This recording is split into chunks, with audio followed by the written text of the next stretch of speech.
Yes, yes, yes, yeah.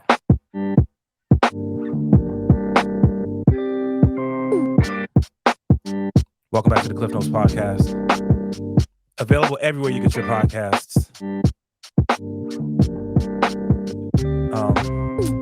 Man, I feel crazy because I've been saying it for so many years, man. But it's available in literally everywhere you get podcasts except title. So Apple Podcasts, Google Podcasts, Spotify, Pandora, Amazon Podcast, like everywhere. So I've been trying to say more. Make sure that you like, subscribe, rate, comment, review, share, like do the whole situation, man. Is the goal of this is to just get the word out there to let folk know, not about me, but about the guests that I have an opportunity to interview, and just dope and amazing people. So make sure y'all do that.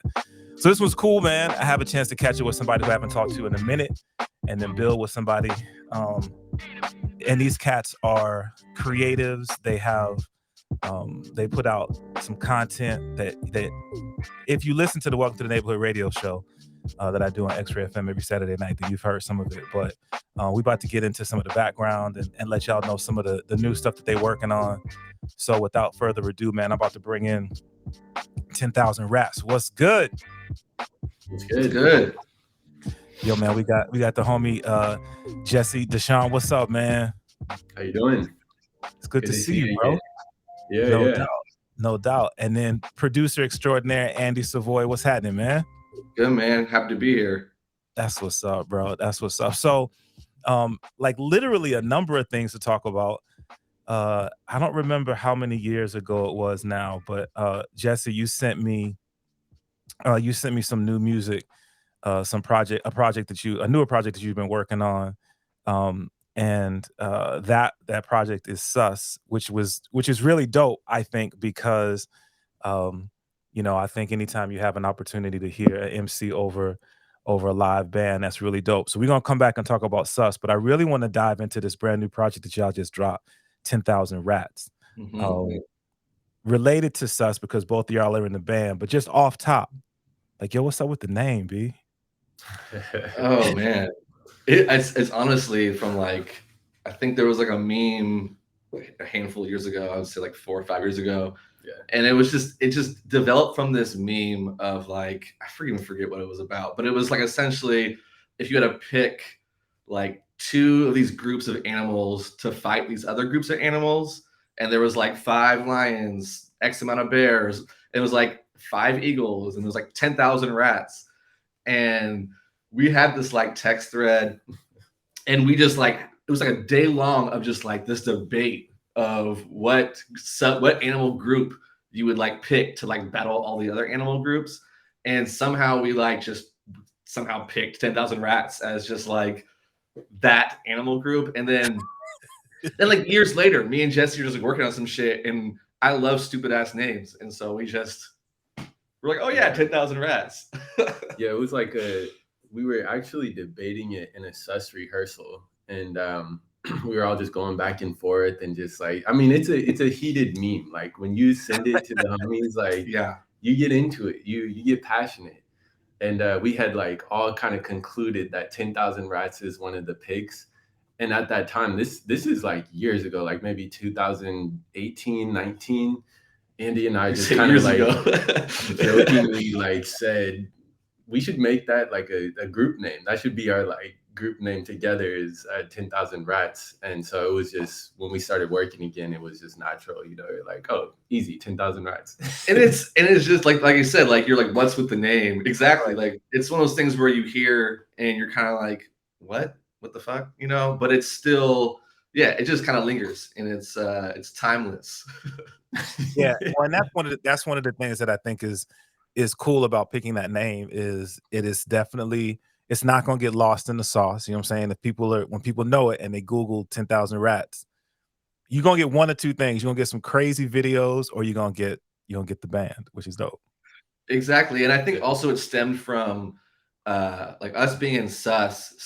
It's just, if you look it up on Spotify or Apple, it's extremely hard to find us. Yeah. You'd have like type in Sus and then like the song name. And so we were also just like, how can we, like stand apart or at least is like easy to find. And so like this was like you literally type in 10,000 in Spotify or Apple and we come up right away. So Yeah, we're not really competing against anyone right now with the name. Which is, man, in this day and age is super important and super valuable because there is so much content that we're hit with.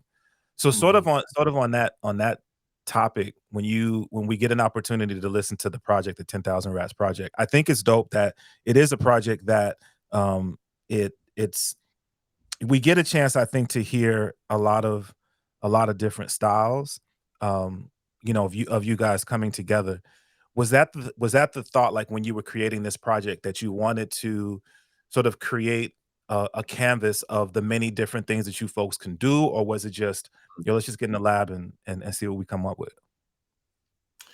I think, we, again, like, to go back to sus and everything, like, it seems like we've always tried to create music that's just a little different than the norm. And how the project started, actually, we were in the middle of COVID and we weren't really linking together for, sus anymore, just because of the restrictions and all that.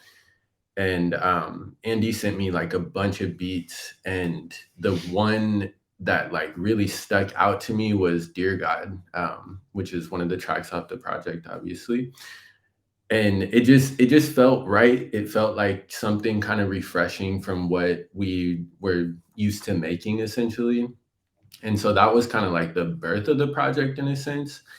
So yeah, I mean, especially now that we've kind of got into our rhythm, it's like we have this idea of the genre that we want to hit. Like, we really want to do kind of this mix of house and hip hop. And so all the new material that we're working on is based on that, and kind of growing out from what that original 10K Rats project was. So yeah, I would say like I myself, when it came to like giving Jesse stuff, it was kind of like at that point I was giving like other rappers and artists a bunch of boom bap and like a little more hard hitting like hip hop beats, essentially.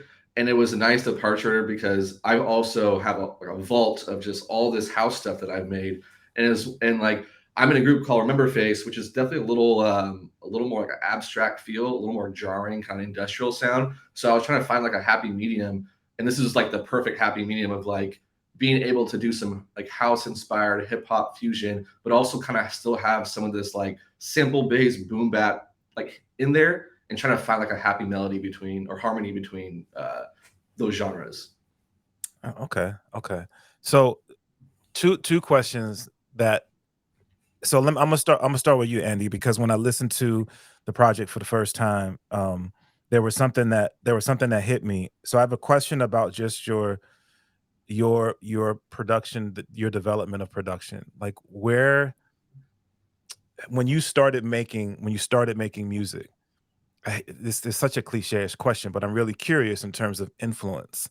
Like, who were you influenced by when you started making beats? Like, anybody who's been a creator, right? There was something that influenced us, and so initially, at least, we wanted to make beats that sounded like, we wanted to write rhymes that sounded like. So for you, who was that, or who is that?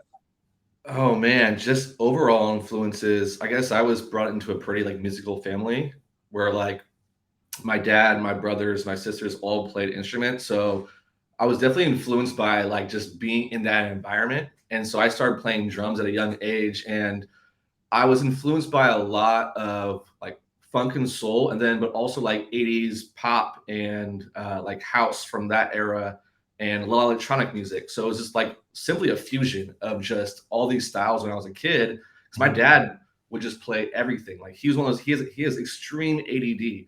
Not only is he an amazing guitar player, but he plays piano. And I was actually having a conversation the other day about this, about like how he would just go from one instrument to the other daily and just would just play constant music. And so being around that, I just was like just enthralled and was like, this is my life. Like I'm gonna be a musician someday.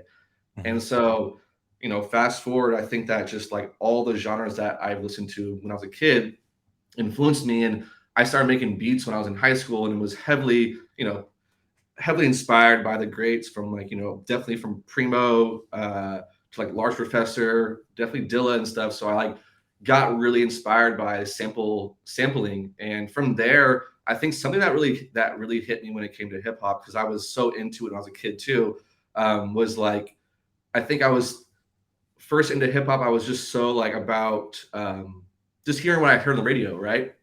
Whatever came to me, because I didn't know where to look. And once I started finally digging around middle school and really like, figuring out what was out there, what was beyond radio, I think something that really hit me was Deltron 3030. Like hearing, I think that song like made me believe that I could make some really crazy shit, but still stay in the hip hop realm. And I think that really struck with me. And it kind of influenced me to be like, I can always go to this sample based production, but I think that like what really interests me is like the fusion in trying to like bring those genres together. That's what's up, bro. One of the reasons that I asked that is because what I strive to do is just because I guess because of how many years I've had an opportunity to be on the planet, the way that I listen to music is even in the streaming age where we get a chance to just listen to playlists and go from song to song. When I get an album, I try to listen through like from beginning to end. Because I think there was a time where when people created a project, they created it a certain way. The sequencing of the tracks were done a certain way because they want to tell a story. That's what I came up in, and so I try to listen through. So I say all that to say when I listened to the project, to the 10,000 Rats project, and listening to Premonition, that came across like that boom bap era sample, like that track is fire, bro. You know what I mean? But I was just curious, was I hearing what you just described? So to hear you say like when you started making beats and Primo and Large Pro, and like, yep, that's absolutely what I heard on that track. So yeah, I think that was one of those joints that like, I think that was the last song we made. Yeah. And it was definitely the one that was like, all right, this is, because we have some other songs that are of that nature. Yeah. And we're like, let's put this one in as like this jump off, right? Yeah. Yeah. And so you have this jump off song, and most of the album really isn't fitting with that. It has has a similar vibe. And I think like if you listen to Lordy Lordy, the last song, that kind of has those two, Premonition and Lordy Lordy, have the most like resemblance of each other in a sense. Yeah. But we wanted to keep that in because it was like true to us too, true to like, and like how we like, this one of those beats too, like we made it, and it was just like, oh, like you can just you don't even need a hook or anything. You can just do a 32 or however much you want to rap on it, and it just like has that feeling because of that B section or the kind of like that B side of that, just like, I don't know, just very compelling, right? And so what we want to do, what we are doing coming up this year, is we're going to drop a deluxe to this album, which is like at least coming with like 4 to 5 new songs on top of this that all still match that vibe, with a couple of those songs touching that Premonition area. Got you. Yeah. Make sure you send me that. Yeah. Oh, because we knew we're like, Premonition is definitely just a different, it's so different. And that's also why we wanted to put it out the first song, because it's like, hey, wow, here's Premonition. Then we threw out Limoncello, which is vastly different, but it still just had that, just like, just shows that versatility, but still like the togetherness of it. Word up. And Limoncello, I dig that track. I actually played it on the show last night. And it's cool once again to listen through the project. And it does take you on a bit of a journey stylistically. But it is all very cohesive, and it sounds, it keeps you interested because it does touch on sort of different feels throughout the project. So I just want to say, I think it's great the way that you sequenced it. Thank you.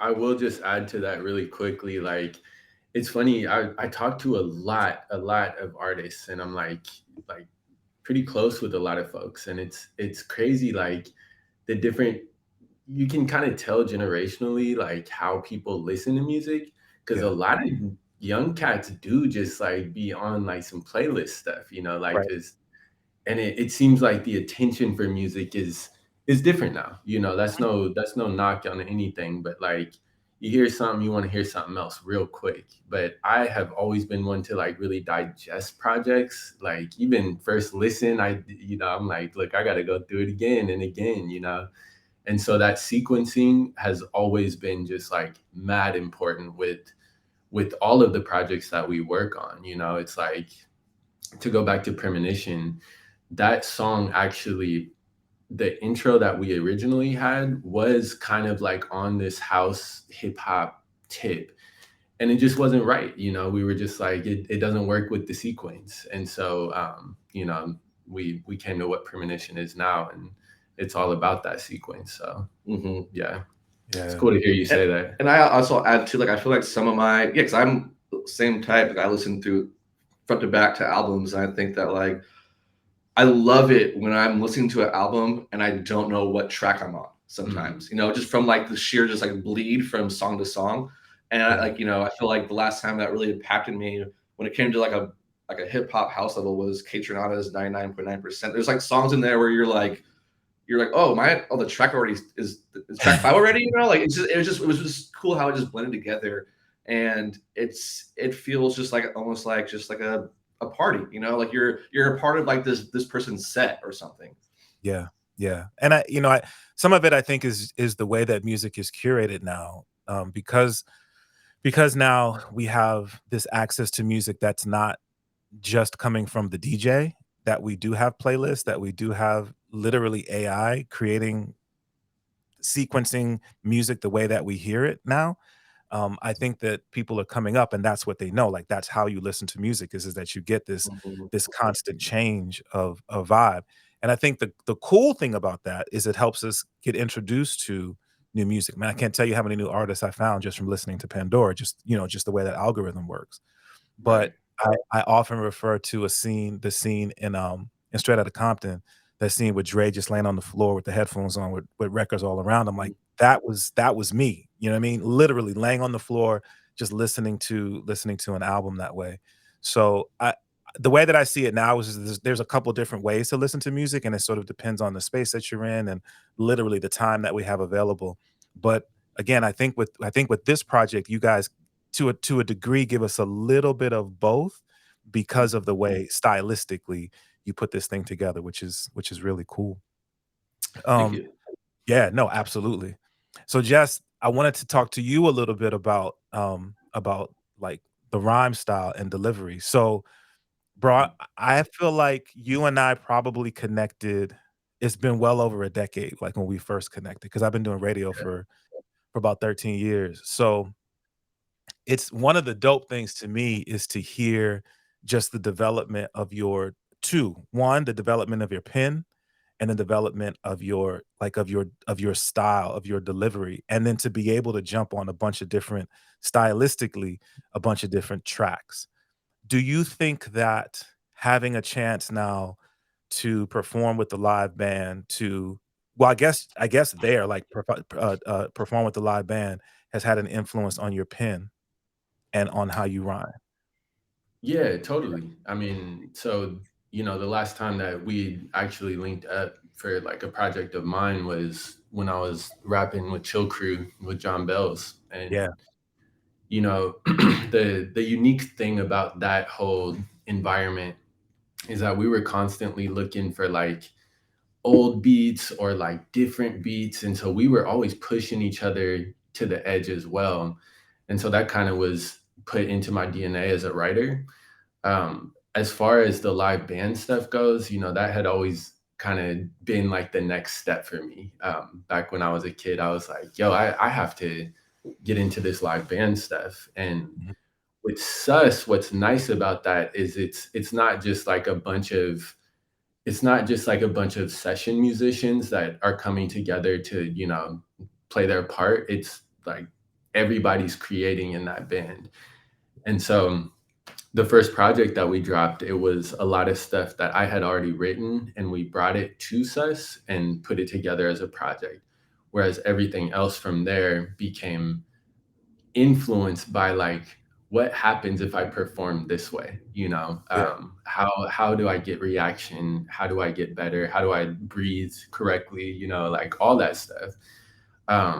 So it was, you know, Sus, we had probably did around 50 shows, and I would say like between 40, 50 shows ish. Maybe a little less, maybe like 30, I don't know. But Probably 10. Somewhere between 30 and 40. yeah, but it you know, it taught me something else. It taught me just about the value of being a performer, you know. And once COVID hit, that's when I've kind of come into my own here today, because we no longer had performances. It was, you know, all my focus was based on our next show, you know. Yeah. And I wasn't writing a ton. I was writing, but I wasn't writing a ton. And once COVID hit, you know, it was just like, okay, I have to kind of shift gears to figure out how to get my fix in a different way at this point. And so once really, like, I mean, it was straight up, I'll go back to Dear God once again. Like, that particular track was like the start of a new era for me as a writer. And you know, it just, I don't know, it changed things. I really focused in on what my delivery was, what I wanted my message to be, even, you know. So yeah. That's dope. That's dope. So I want to take a couple minutes to talk about Sus specifically. So for folk who aren't familiar, Sus is a live band, but talk to me about the band, talk to me about who's in the band, and talk to me about how did that collective group come together? Yeah. Yeah. So yeah, Sus is a hip hop kind of like soul type of band. It's tough to like describe the exact genre, especially with the newer stuff that we're doing. But essentially came together from, I have a friend from Portland named Kaylee, and she moved to Seattle right around the same time that I did, about 10 and a half years ago. And she started dating this guy named Taylor, and he's on Instagram as Tay Lawrence. He's a producer, guitarist. And Tay hit me up one day, 6 years ago at this point, and just asked if I'd be down to come and jam with him. And he was there with a bassist, a drummer at the time, not Andy, but actually another guy named Andrew, and keyboardist. And so I brought my songs in to the band so that we can just kind of like transpose them. And we did that for a minute. The drummer dropped out, and I reached out to Andy, and I was like, hey, you want to come mess with this band with me? And so that happened. Fast forward to now. Right now, we have a new bassist named Andrew, Andrew Imanaka. So Andrew is just kind of like all over the scene. He plays for all types of people, does all types of stuff. Our keyboardist is Matty G. He sings and plays keys. He's phenomenal. He's kind of like classically trained. So great dude. Tay Lawrence again is on the guitar and produces a lot of the songs. And he's on drums. He produces a lot of the songs as well. And then I'm the vocalist. So that is us. You mentioned being impacted, like we all were, by the pandemic, and it's interesting to, bro, when everything first jumped off, and you realized that we're gonna be stuck in the house, and those who weren't able to go to work because of whatever their profession was, and there was a sense of like, what am I gonna do, not only to keep my lights on, but what am I gonna do just to keep my mental in place. And one of the things that I said was I was real curious to see what people did with that time, and how they, when we were able to get outside again, what were people going to be able to show in terms of the results of that. And it sounds like and then you mentioned it, like 10,000 Rats was the result of that. That being said, I've always I love collectives. You know what I mean? Some of that is again from the era that I'm from, right? So, the fact that you guys have Sus and then you're able to do a group project like this, like 10,000 Rats. Was that ever a part of the process when when you guys were working and starting to do shows and writing, that hey, we could jump off and do some side projects out of this, or was it literally just a product of the pandemic? I'd say both, probably. I've always been in other projects and have worked on, with other groups or with other artists when I was with Sus. So to me, it wasn't really like it was like one of those things where like me and Jesse were going to make something eventually, but it was like, I also was really involved with this other group. And like I said, like Jesse said, shows were like our thing. Like we were trying to make music, but it was like, we were scared of like doing it ourselves. So we were like trying to book these like big studios like Robert Lang and paying a bunch of money for like, 8 hours of, being there, but really only recording like for 2 hours. And we're just kind of like, throwing stuff. And so it was like, we were really focused on the shows. And so I think there was also, I feel like at least for me, it was always like, oh yeah, I want to make something with Jesse at some point, and when the pandemic came, it was like, Sus didn't have a whole lot of stuff recorded. So it was like, for me, I'm like, I need to work on production. Like I need to be busy with that.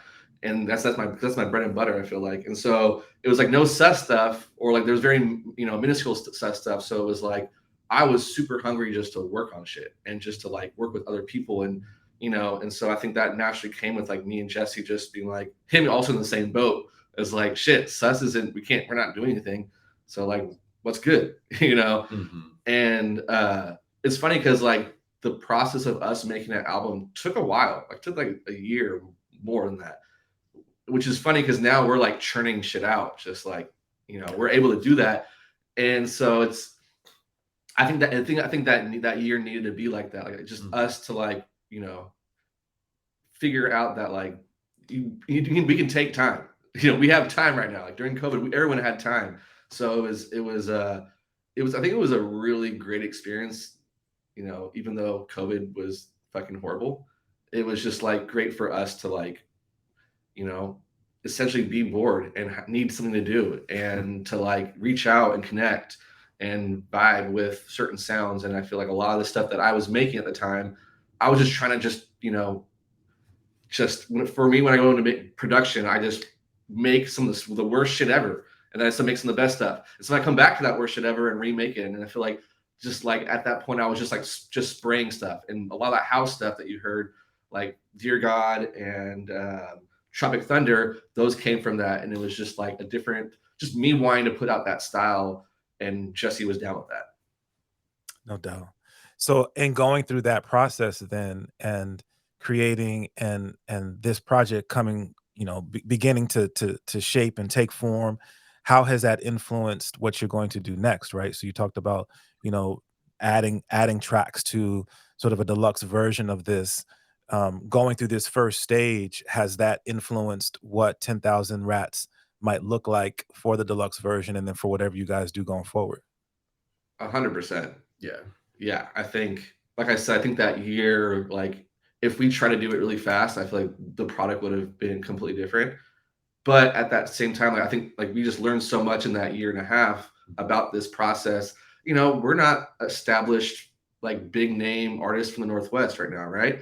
And so this is a huge learning curve, right? So we don't have a team. I'm doing most of the design. Tay from Sus, he's helping us with video work and some production too. So it's like we're really utilizing what we got, and we're just learning. We're learning along the way. So it's been a great learning opportunity of like how to like be professional when a lot of people in the scene aren't. How to be compose ourselves, and how to just like also throw a party, and how we want to like be able to have our sets and really like be a performance instead of just like two guys up on stage rapping and one just pressing buttons. And so I think that like moving forward, we have a pretty clear idea of what we want to do and how we want to, one, get out of where we're at to be able to like evolve and go to other places and touch other ears and just in different cities. I feel like sometimes I feel very siloed in a city like this because of the lack of support for hip hop in general.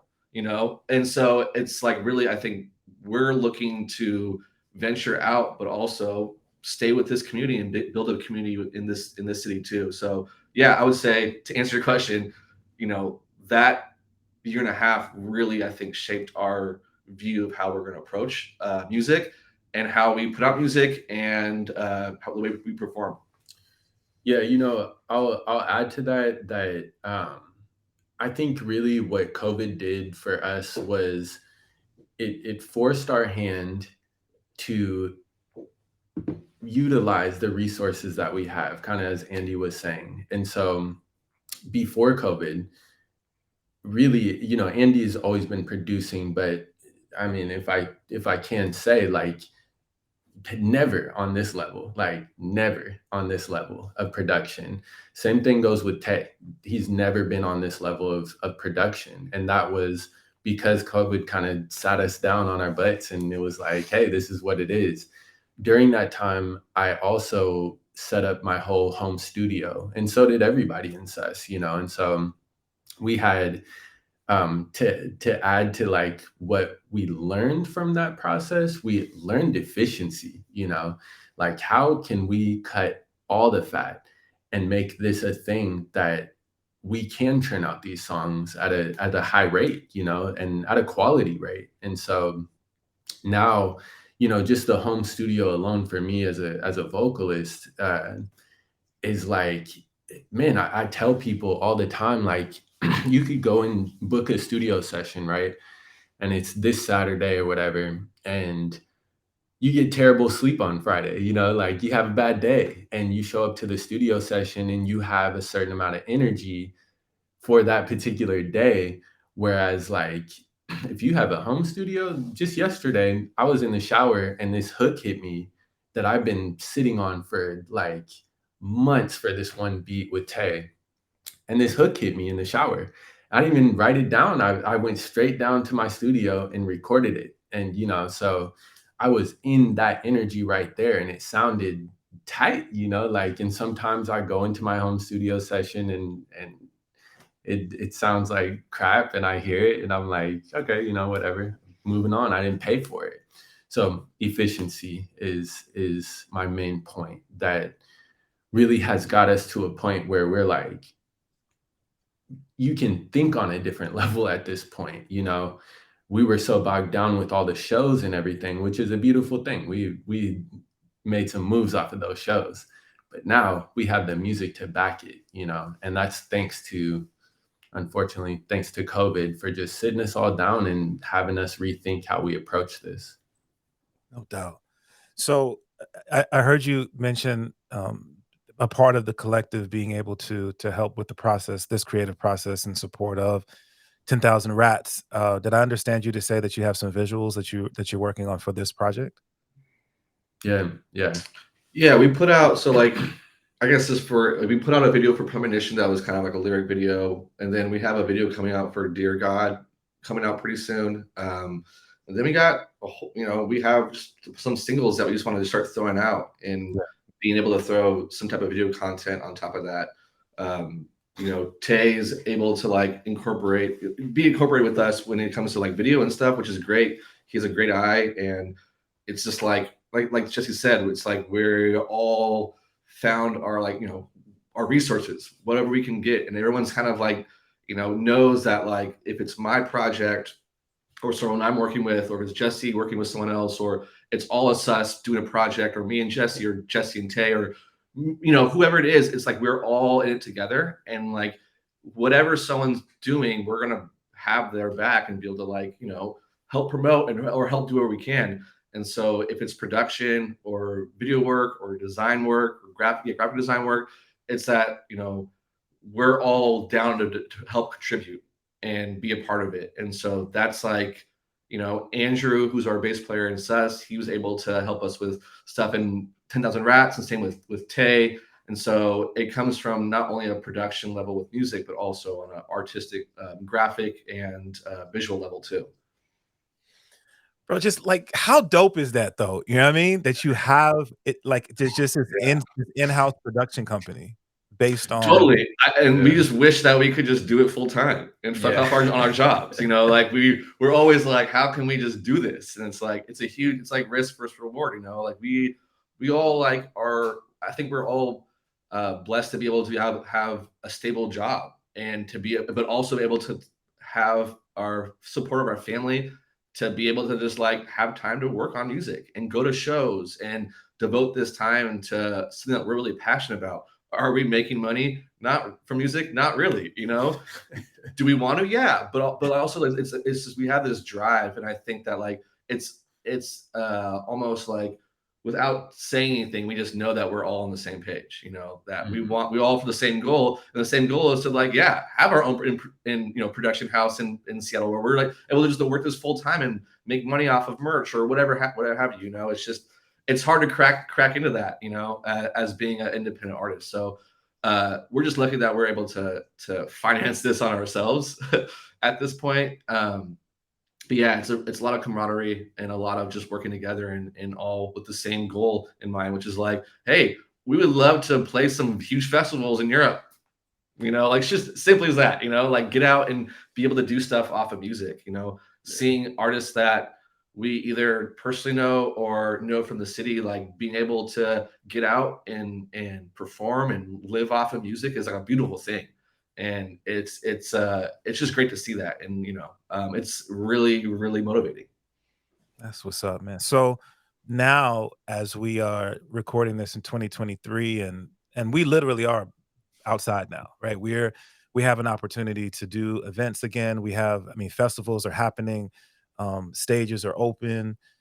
Because I really haven't spent really any time in Seattle to know what the scene is like, and both of you guys having spent a chunk of time living in the Portland area and now residing in Seattle, what is the scene like in Seattle in terms of you having opportunities to get on some stages? Because I know that there's a couple of big festivals that happen in Seattle. So whether it be festivals or whether it just be, you know, stage shows that you may have access to, what is it like for you guys there? Yeah, you know, Seattle is first and foremost a really dope artistic scene. Like, it's so tight what's happening up here right now. There are so many dope artists out here right now that are up and coming, and it's just like mad inspiring, honestly. We have a couple pretty close connections with different venues that, you know, are willing to put us on. And it's kind of an interesting dynamic right now because 10,000 Rats, we're actually planning our release show as we speak, most likely in September. So we're pretty realistic about like the size stage that we can get, you know. Like I think that's one thing as an artist, you have to know like where your value lies as far as what type of venue you can pull numbers in, and what are those numbers. You do not want to have this big venue that holds 250 people and pull 10 people out. You want to have a venue that has, you know, a capacity of 100 and you pull 80 people out. Come on, bro. Say that, man. Say that. And so that's where 10K is at, is like sus can pull around, you know, 200 people. We can pretty consistently pull that amount in Portland and in Seattle at this time. I would say in Spokane, just because Spokane Tay has like a huge network out there. Okay. So it's like, as far, you know, so we're kind of like leveraging that, you know, we have a sus project coming later this summer, and I'm sure that we can do a mid-sized venue for that. Whereas 10K, you know, we're kind of like testing the waters, but yeah. It's there, you know, there's stages available. And with that said, a lot of the venues kind of, you need to know somebody, one, and two, you need to kind of have like a track record in a sense. And so 10,000 Rats is in a funny position, although we have found a venue that we're going to work with for this release party as at least the jump off. And then again, if you know different artists and they're on board with you, you know, and you put together a certain bill, then it's obviously more appealing for a venue. So Yeah, I would say I agree with all that. I say too, like, it's sometimes tricky too. Like we're starting out as like essentially a new group with like with some able, like we're able to reach out and have some of those connections from the city, but it's hard. You know, it's hard like anywhere to really get on, and it's who you know, which is essentially the biggest part in Seattle. In general, and same thing with Portland. Seattle doesn't promote hip hop or like a vast amount of hip hop in the region, you know, especially when it comes to their bigger festivals, you know, and so it's sometimes challenging to work around that and to like, because there's like the stigma around it too sometimes, and so it's just like trying to like be like just approaching these venues being like, here's our project, you know, we're down to just to rock at any level, and I think that we're just on a beginning stage right now to get into that pipeline.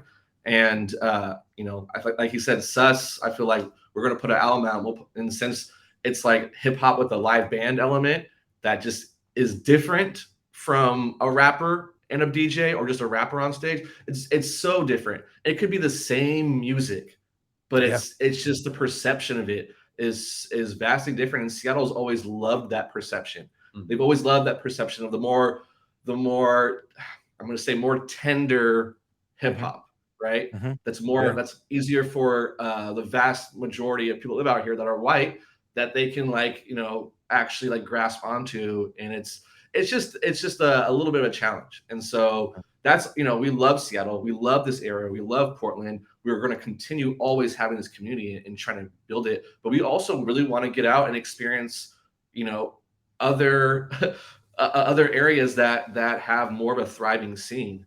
Yeah, no doubt. And when I say thriving scene, I say thriving like hip hop. And I'm not saying that Portland or Seattle doesn't have a thriving scene, but because there's amazing artists out here that are just not getting sometimes getting that attention or that platform from a lot of these publications, just because there aren't a lot of publications that are supporting hip hop or that are putting it out there. You know, you have like a handful of podcasts like your own that are making waves, and I've been doing this for a while and putting artists on a platform, but you know, there's just not a lot. Yeah. Well, and as again listening to the project and then knowing a bit of what you folk are doing, not just with the 10,000 Rats, but then also with Sus, I just have this visual of seeing, whether it's just these two projects or then even other projects that might come out of the collective. Bro, what a show! You know what I mean? To see, to be able to see all of that, and I mean, it's just I'm just excited for what comes next as you guys continue to create this art, to make this art.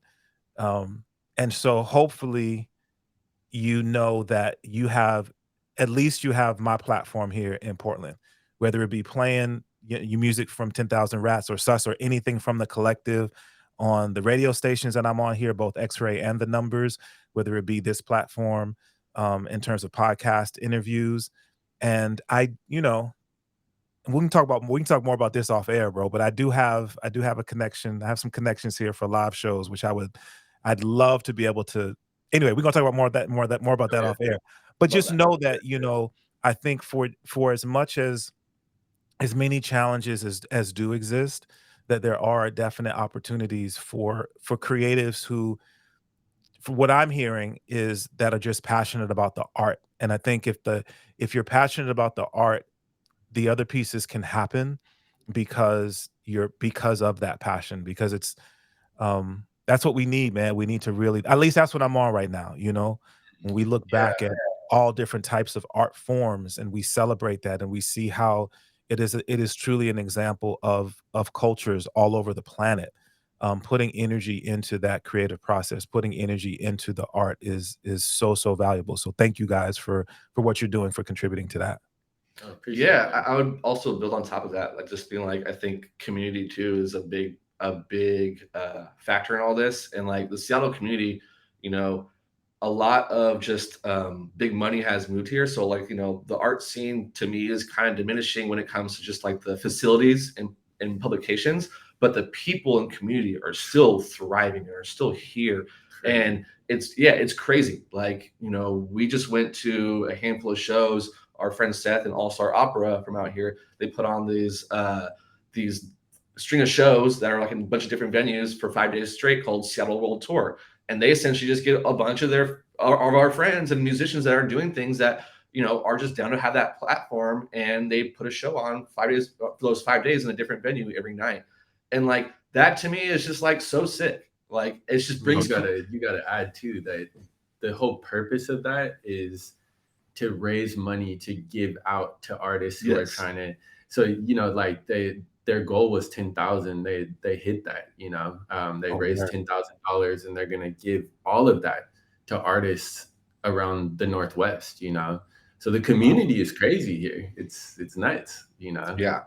That's so dope to hear, man. And definitely want to make sure that we're putting word out that creatives, that artists are doing that in support of other artists. Cause I think sometimes, even though my contribution to the scene is a bit different, more of as a curator and a platform provider, I do know that sometimes it can feel like you're in a silo. And so to hear that you have creatives who are putting together projects to support other creators, I mean, that's beautiful, bro. I mean, that's how you grow a scene. That's really how you grow a scene. Yeah. And it's really putting, like, they're really like, it's like they're talking the talk, but they're walking it too, you know, which is like a lot of people will just talk about it and want to, and it's a lot of ideas, but they're putting it to actuality. Like they're actually doing it, you know. During the pandemic, a lot of venues out here, and I don't know how it was in Portland, but all these venues out here were, you know, so many artists that were dependent on shows that didn't have that anymore, that they couldn't pay bills anymore.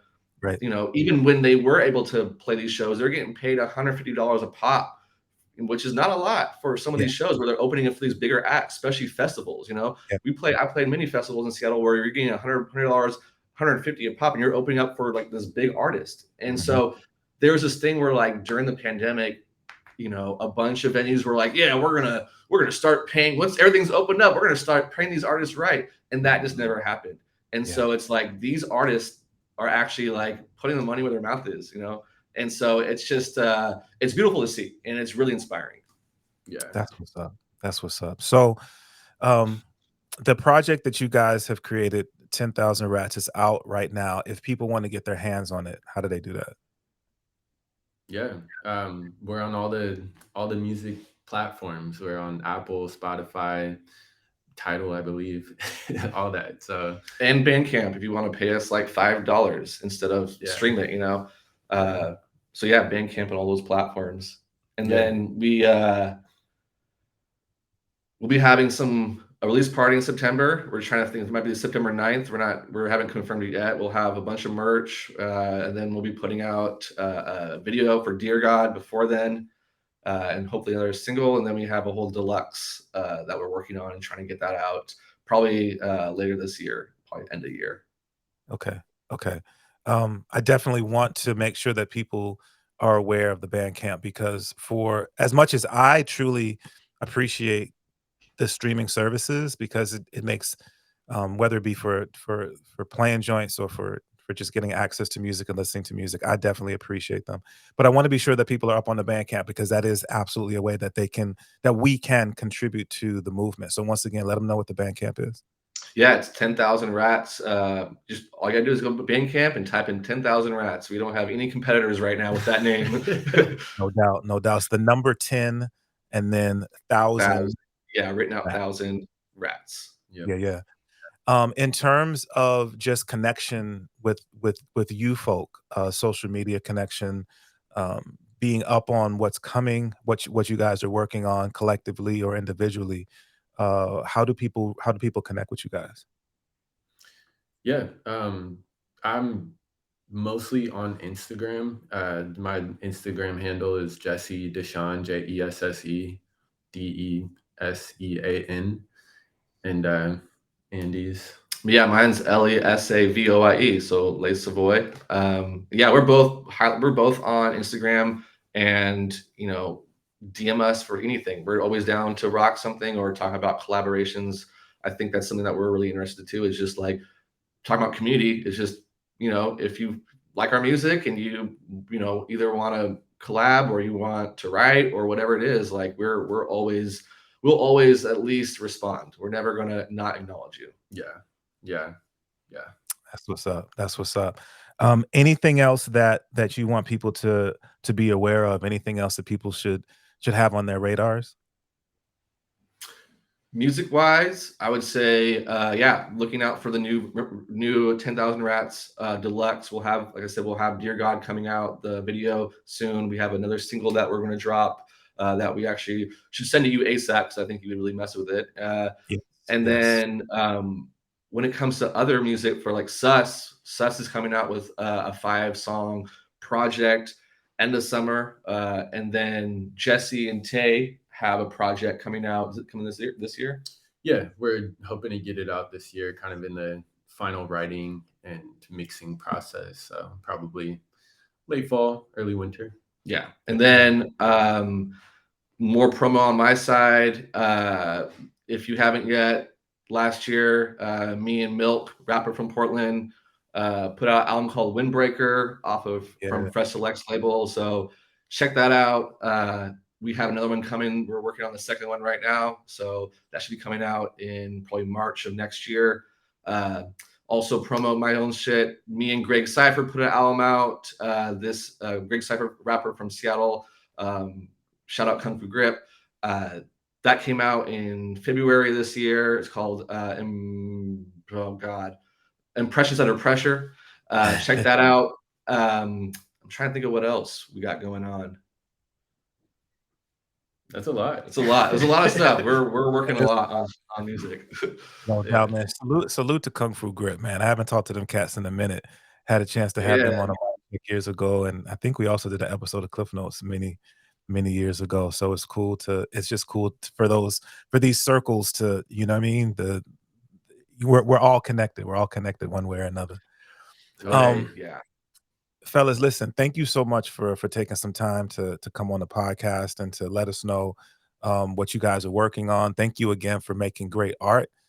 It makes what I do that much more enjoyable in terms of being a curator and sharing with communities.